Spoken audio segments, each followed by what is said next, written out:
Pada Mei 2021, aku bertugas sebagai pemimpin tim penyiraman. Aku bertanggung jawab untuk menyirami 2 kelompok. Kemudian, pemimpin mengatur agar aku menyirami lebih banyak lagi. Aku sangat senang saat mendengar berita itu. Kupikir, dengan menyirami saudara-saudariku, aku pasti memperoleh banyak pencerahan, pengalaman yang lebih kaya, dan pemahaman akan kebenaran yang lebih banyak. Jika aku mampu menyelesaikan masalah yang mereka hadapi dalam jalan masuk kehidupan, mereka pasti akan mengatakan aku cakap dan orang yang memahami kebenaran dan mampu menjadi tiang penopang rumah Tuhan. Jadi, aku berdedikasi pada tugasku, sering pergi ke persekutuan. Dan saat mereka ada masalah, aku mencari dalam firman Tuhan untuk membantunya. Setelah beberapa waktu, mereka datang menemuiku untuk persekutuan jika ada pertanyaan. Dan aku sangat senang. Kemudian, karena makin banyak orang yang menerima pekerjaan Tuhan pada akhir zaman, jumlah orang di gereja terus meningkat. Pada sebuah pertemuan, aku tahu seorang pemimpin akan berpartner denganku untuk menyirami pendatang baru. Jika ada yang punya masalah untuk diselesaikan, mereka juga dapat bertanya kepadanya. Saat mendengar pemimpin akan datang untuk bekerja sama denganku, aku tidak begitu senang. Dia telah menyiramiku sebelumnya dan punya kualitas yang baik. Dia memahami dan mempersekutukan firman Tuhan lebih baik. Baginya, menyelesaikan masalah saudara-saudari kita itu mudah. Dan kupikir, sekarang dia datang untuk menjadi rekan sekerjaku. Akankah saudara-saudari datang menemuiku untuk bertanya seperti sebelumnya? Akankah mereka mengesampingkanku dan bertanya kepada pemimpinku, siapa yang kelak akan menghormatiku? Citraku yang baik di hati saudara-saudari akan lenyap. Dengan pemikiran ini, aku sama sekali tidak mau bekerja sama dengan pemimpin itu.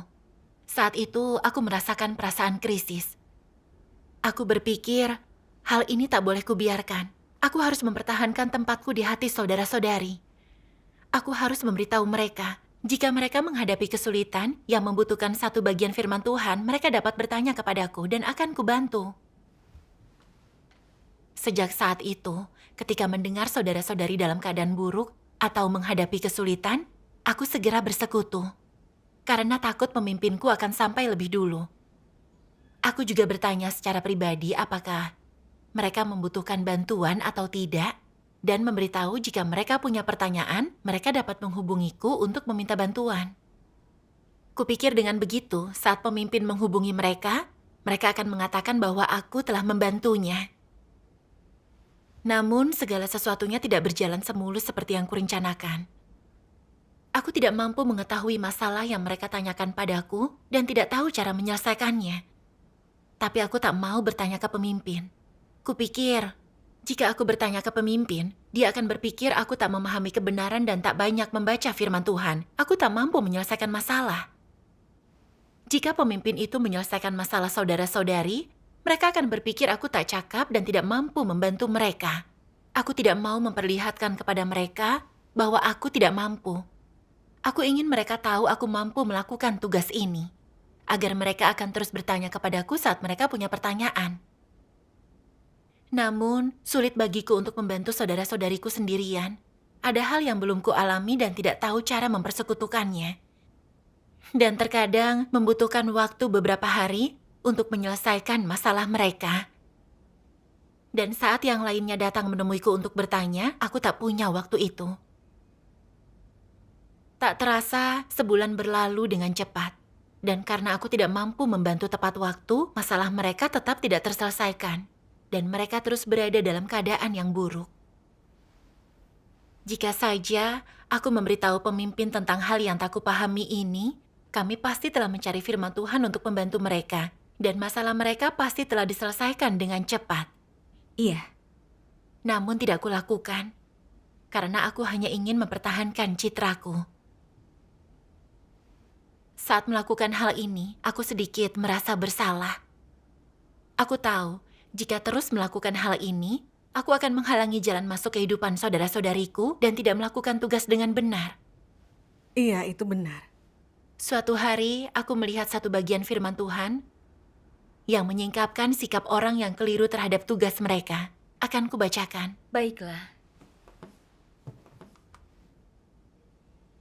Tugas adalah pekerjaan yang Tuhan percayakan kepada manusia, misi yang harus manusia selesaikan. Namun tugas tentu saja bukan urusan pribadimu, juga bukan merupakan suatu pengimbang untuk membuatmu terlihat menonjol. Beberapa orang menggunakan tugas mereka untuk terlibat dalam bisnis dan membentuk kelompok tertutup. Beberapa untuk memuaskan keinginan mereka, beberapa untuk mengisi kekosongan yang mereka rasakan di dalam hati mereka, dan beberapa untuk memuaskan mentalitas mereka yang selalu ingin mendapat keberuntungan, berpikir jika mereka melakukan tugas, mereka akan mendapat bagian di dalam rumah Tuhan dan di tempat tujuan indah yang Tuhan atur bagi manusia. Sikap seperti itu terhadap tugas adalah keliru. Itu memuakan bagi Tuhan dan harus segera diselesaikan. Amin. Amin. Melalui firman Tuhan, aku memahami bahwa tugas kita adalah amanat dari Tuhan, bukan urusan pribadi. Dan kita tak boleh memperlakukan tugas kita sebagai sarana untuk membuat orang lain mengagumi kita. Juga tak boleh mengejar ketenaran agar orang lain mengikuti kita. Kita harus memperlakukan tugas kita sebagai kewajiban sebagaimana yang dituntut Tuhan. Itu benar. Amin. Namun, bagaimana sikapku terhadap tugasku? Kulaksanakan tugasku demi mengejar ketenaran dan untuk memuaskan diriku. Aku ingin saudara-saudariku mengagumiku dan datang menemuiku saat ada masalah. Aku tak punya ketulusan terhadap mereka dan tak sungguh ingin membantu. Tapi ingin mereka punya kesan yang baik tentangku, agar saat mereka membicarakanku, mereka berkata aku telah membantu dan aku sangat baik hati. Dengan begitu aku bisa dipuaskan. Aku menggunakan tugasku untuk mengejar ketenaran, kekayaan, dan status agar mendapat tempat di hati orang. Dan agar mereka selalu datang kepadaku dan mengesampingkan Tuhan. Aku sedang menjalankan bisnis pribadi. Itu benar. Saat itulah aku menyadari bahwa sikapku terhadap tugas adalah keliru. Sekalipun aku mampu membantu mereka, niatku bukan untuk melakukan tugasku dan bukan untuk memuaskan Tuhan. Benar Itu benar. sekali. Lalu, kulihat satu bagian firman Tuhan di mana Tuhan menyingkapkan antikristus. Itu sangat cocok dengan keadaanku. Akan kubacakan? Baiklah.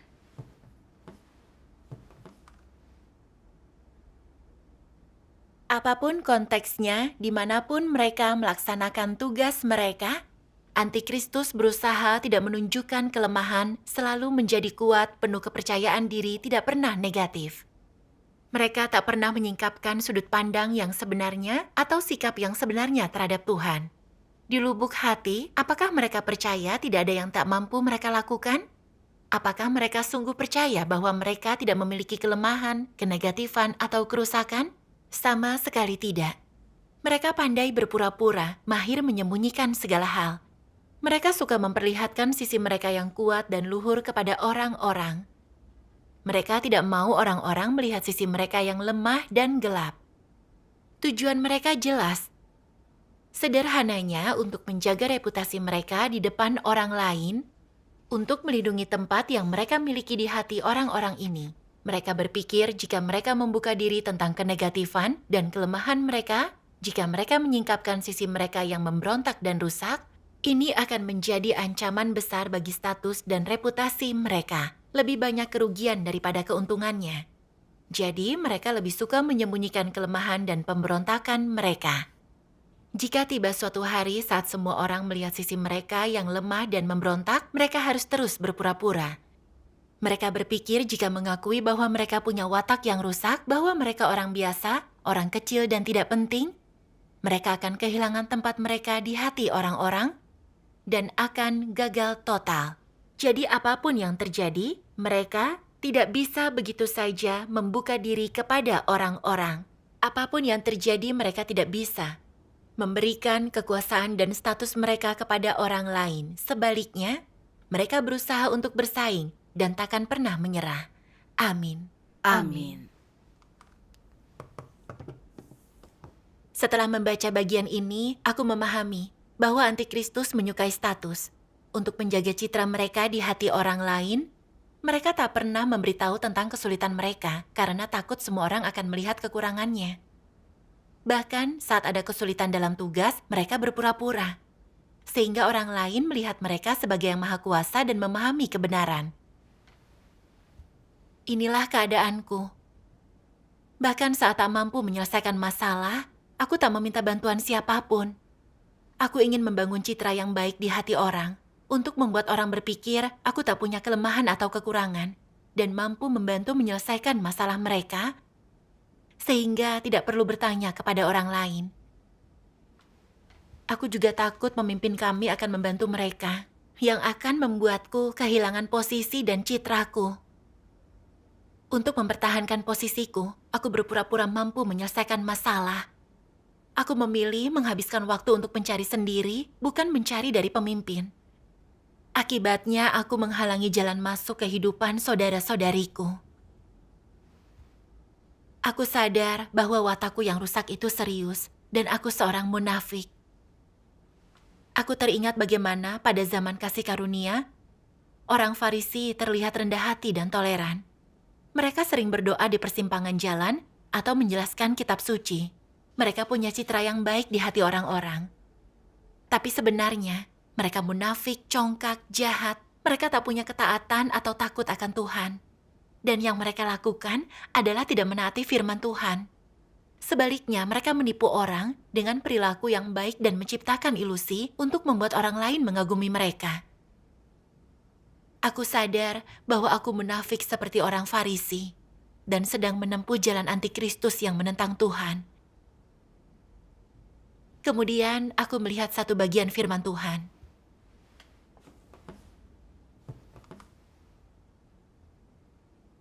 Esensi perilaku antikristus adalah selalu menggunakan berbagai cara dan metode demi mencapai tujuan mereka untuk memiliki status, membujuk orang-orang dan membuat orang-orang itu mengikuti dan menghormati mereka. Jauh di lubuk hatinya, mereka mungkin tidak bermaksud bersaing dengan Tuhan untuk memperebutkan manusia, tetapi ada satu hal yang pasti. Sekalipun mereka tidak bersaing dengan Tuhan untuk mendapatkan manusia, mereka masih berharap untuk punya status dan kekuasaan di antara manusia. Sekalipun pada suatu hari mereka sadar bahwa mereka bersaing dengan Tuhan demi status dan karenanya menahan diri, mereka masih menggunakan metode-metode lain untuk mendapatkan status di dalam gereja, percaya bahwa mereka akan mendapatkan pengesahan dengan memenangkan penerimaan dan persetujuan orang lain. Singkat kata, segala sesuatu yang antikristus lakukan terlihat sebagai pelaksanaan tugas yang setia. Seolah-olah mereka benar-benar mengikuti Tuhan, ambisi mereka untuk mengendalikan orang, dan untuk mendapatkan status serta kekuasaan di antara manusia takkan pernah berubah. Apapun yang Tuhan firmankan atau lakukan, dan apapun yang Dia minta dari manusia, mereka tak melakukan apa yang seharusnya atau memenuhi tugas-tugas mereka dengan cara yang sesuai dengan firman dan tuntutannya. Juga tidak menyerah dalam pengejaran mereka akan kekuasaan dan status, sebagai hasil dari memahami perkataan dan kebenarannya. Secara keseluruhan, ambisi mereka menggerogoti mereka, mengendalikan dan mengarahkan perilaku serta pemikiran mereka, dan menentukan jalan yang mereka tempuh. Inilah contoh antikristus. Apa yang ditekankan di sini? Ada yang bertanya, bukankah antikristus itu sosok yang bersaing dengan Tuhan untuk mendapatkan orang-orang, sosok yang tidak mengakuinya? Mereka mungkin mengakui Tuhan, mereka mungkin benar-benar mengakui dan percaya pada keberadaannya, dan mereka mungkin bersedia mengikut Dia dan mengejar kebenaran. Tetapi satu hal tidak akan pernah berubah. Mereka tidak akan pernah melepaskan ambisi mereka untuk kekuasaan dan status. Dan mereka juga tidak akan menyerah dalam mengejar hal-hal tersebut karena lingkungan mereka atau sikap Tuhan terhadap mereka. Inilah ciri-ciri antikristus. Amin. Amin. Tuhan berkata, antikristus mengejar ketenaran dan status untuk membuat orang mengikuti mereka dan mencapai ambisi mereka untuk menguasai orang.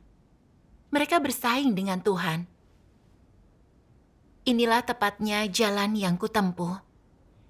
Aku percaya kepada Tuhan dan ingin mengasihinya. Dan aku juga tahu Tuhan punya kedaulatan atas segala hal. Dia adalah Sang Pencipta dan kita harus menyembah Dia, bukan bersaing dengannya demi mendapatkan status. Iya, Amin.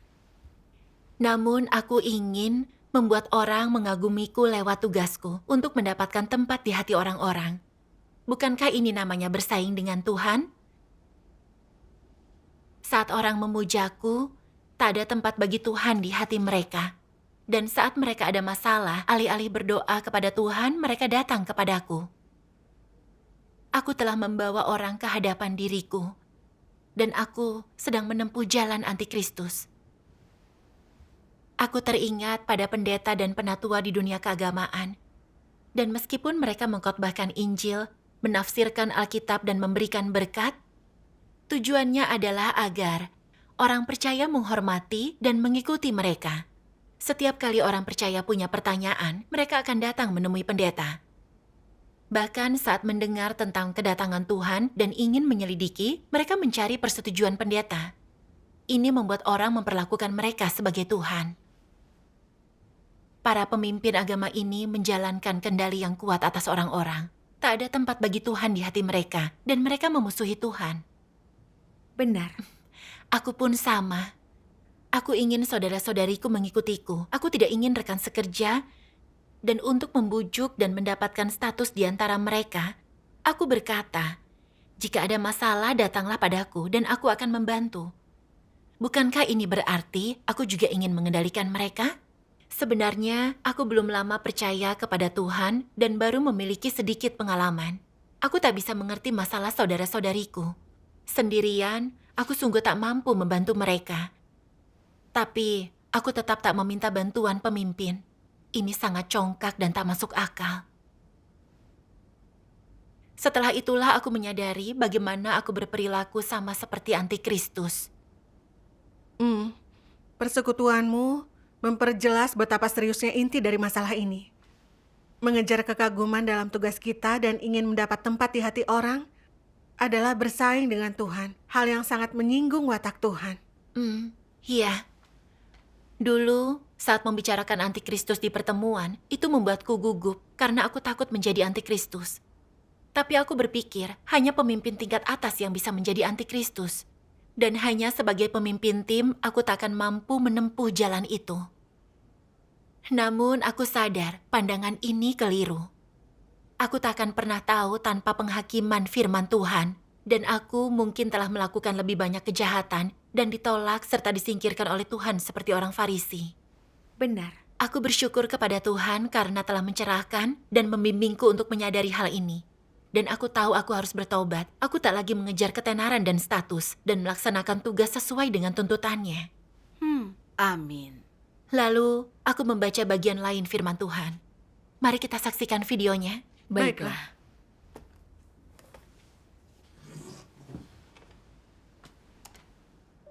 Tuhan yang Maha Kuasa berfirman, "Yang Tuhan tuntut dari manusia bukanlah kemampuan untuk menyelesaikan sejumlah tugas tertentu atau menyelesaikan pekerjaan besar apapun. Dia juga tidak membutuhkan mereka untuk merintis usaha besar apapun. Yang Tuhan inginkan adalah agar manusia dapat melakukan semua yang mereka mampu lakukan dengan kerendah hatian dan hidup sesuai dengan firman-Nya. Tuhan tidak membutuhkanmu untuk menjadi besar atau terhormat, juga tidak membutuhkanmu untuk melakukan mukjizat apapun. Dia juga tidak ingin melihat kejutan yang menyenangkan di dalam dirimu. Dia tidak membutuhkan hal-hal seperti itu. Yang Tuhan butuhkan adalah agar engkau mendengarkan firman-Nya dan setelah engkau mendengarnya, memasukkannya ke dalam hatimu dan menerapkannya dengan kerendah hatian sesuai dengan firman Tuhan, sehingga firman Tuhan dapat menjadi sesuatu yang engkau hidupi dan menjadi hidupmu. Dengan demikian, Tuhan akan dipuaskan. Engkau selalu mencari kebesaran, kemuliaan, dan kehormatan. Engkau selalu mencari peninggian. Bagaimana perasaan Tuhan saat Dia melihat ini? Dia membencinya dan tidak mau melihatnya. Semakin engkau mengejar hal-hal seperti kebesaran, kemuliaan, dan menjadi lebih unggul daripada orang lain, terhormat, terkemuka, dan penting, semakin Tuhan menganggapmu menjijikkan. Jika engkau tidak merenungkan dirimu sendiri dan bertobat, Tuhan akan membencimu dan meninggalkanmu. Pastikan untuk tidak menjadi orang yang Tuhan anggap menjijikkan. Jadilah orang yang Tuhan kasihi. Jadi, bagaimana orang bisa memperoleh kasih Tuhan? Dengan menerima kebenaran dengan kerendah hatian, dengan berdiri pada posisi makhluk ciptaan, dengan teguh bersandar pada firman Tuhan untuk menjadi orang yang jujur dan melaksanakan tugasnya, dan dengan hidup dalam keserupaan dengan manusia sejati. Ini sudah cukup. Pastikan untuk tidak menyimpan ambisi atau mimpi-mimpi kosong. Jangan mencari ketenaran, keuntungan, dan status atau berusaha lebih menonjol dari orang banyak. Selain itu, jangan berusaha menjadi orang hebat atau manusia super yang lebih unggul di antara manusia dan membuat orang lain memujanya. Itu adalah keinginan dari manusia yang rusak, dan itulah jalan iblis. Tuhan tidak menyelamatkan makhluk ciptaan semacam itu.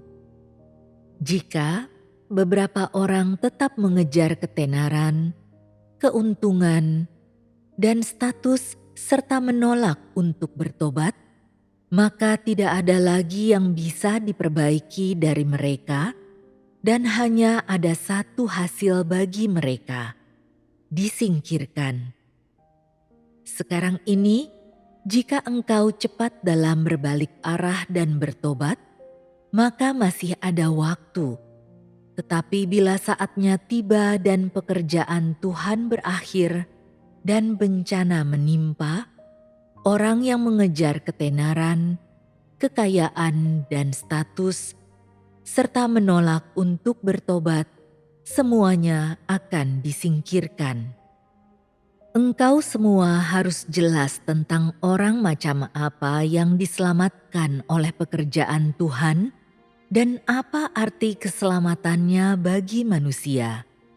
Diselamatkan berarti manusia datang ke hadapan Tuhan untuk mendengarkan firman Tuhan, bertindak dan hidup sebagaimana yang Tuhan firmankan dan perintahkan, bukan bertindak dan hidup menurut niatnya sendiri atau berdasarkan logika iblis.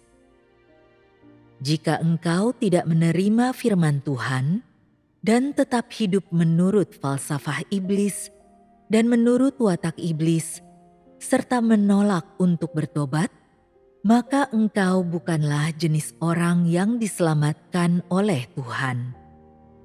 Ketika engkau mengikut Tuhan, tentu saja engkau juga telah dipilih oleh Tuhan. Jadi, apa artinya Tuhan memilihmu? Tuhan memilihmu adalah untuk mengubahmu menjadi orang yang percaya kepada Tuhan, yang sungguh-sungguh mengikut Tuhan, yang mampu meninggalkan segalanya untuk Tuhan, dan yang mampu mengikuti jalan Tuhan, seseorang yang telah membuang logika iblis, yang telah melepaskan watak jahat mereka, dan tidak hidup di bawah watak yang rusak. Jika engkau mengikut Tuhan dan melaksanakan tugas di rumah Tuhan, tetapi dalam segala hal menetapkan dirimu untuk menentang Tuhan, dan dalam segala hal tidak bertindak atau hidup sesuai dengan firman-Nya, dapatkah engkau diperkenan oleh Tuhan? Sama sekali tidak. apa maksudku dengan hal ini? Melakukan tugas sebenarnya tidak sulit, juga tidak sulit untuk melakukannya dengan setia dan sesuai standar yang dapat diterima. Engkau tidak perlu mengorbankan hidupmu atau melakukan sesuatu yang sulit. Engkau hanya perlu mengikuti firman dan petunjuk Tuhan dengan jujur dan setia, tanpa menambahkan gagasanmu sendiri atau menjalankan operasimu sendiri. Engkau harus menempuh jalan yang benar. Jika orang bisa melakukan hal ini, mereka pada dasarnya memiliki keserupaan dengan manusia. Mereka memiliki ketaatan yang sejati kepada Tuhan dan telah menjadi orang yang jujur, dan seperti inilah manusia yang sejati itu. Amin. Firman Tuhan membuatku memahami kehendak-Nya. Kini Tuhan telah mengungkapkan banyak firman untuk menyelamatkan manusia. Dengan harapan kita mendengarkan dan melakukan firman-Nya. Berperan sebagai makhluk ciptaan, melaksanakan tugas sesuai dengan firman dan kehendak-Nya, menyingkirkan watak rusak kita dan diselamatkan. Iya benar. Kita harus punya niat yang benar dalam tugas kita dan tidak menjalankan bisnis pribadi untuk mempertahankan status kita. Sebaliknya, kita harus mengejar kebenaran dan memenuhi tugas sebagai makhluk ciptaan. Berkat bimbingan firman Tuhan, aku menemukan jalan penerapan. Syukur kepada Tuhan. Beberapa hari kemudian, ada seorang saudari yang punya masalah dan berkata, dia membutuhkan bantuan. Masalahnya agak sulit bagiku. Aku tak tahu cara menyelesaikannya. Tapi aku juga sadar aku tidak boleh berperilaku seperti dulu dan menolak untuk bekerja sama dengan pemimpinku. Jadi, aku bertanya kepada pemimpinku tentang ini. Aku berkata, masalah ini tak mampu kuselesaikan. Bisakah kau membantuku? Pemimpin mengirimkan bagian firman Tuhan yang sesuai, dan kami menyelesaikan masalah saudari itu. Itu bagus sekali. Syukur kepada Tuhan. Setelah itu, setiap kali punya masalah, aku akan bekerja sama dengan pemimpinku. Dan tak lagi melakukan segala sesuatunya sendirian. Aku merasa sikapku saat membantu saudara-saudariku berbeda dari sebelumnya. Dahulu, aku melakukannya demi melindungi reputasiku dan tak pernah bertanya kepada pemimpinku. Aku takut dia akan menyelesaikan masalah dan tak ada yang akan menghormatiku. Sekarang, aku tidak lagi memikirkan apakah mereka menghormatiku atau tidak. Sebaliknya, aku berpikir tentang cara menyelesaikan masalah saudara-saudariku dan terus bekerja sama dengan pemimpinku. Melakukan penerapan seperti ini sangat melegakan bagiku. Syukur kepada Tuhan.